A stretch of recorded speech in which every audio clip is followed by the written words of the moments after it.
Thank you for joining us this afternoon. I'm Bobby Fallett. We have breaking news just into our newsroom. A U.S. district judge is ordering former state senator Ray Holmberg to voluntarily surrender to U.S. Marshals by Friday.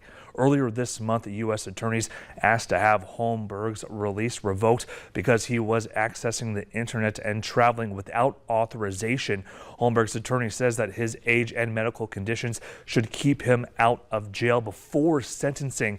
The judge ruled since Holmberg did not hold up his end of the bargain, he must be detained while awaiting sentencing.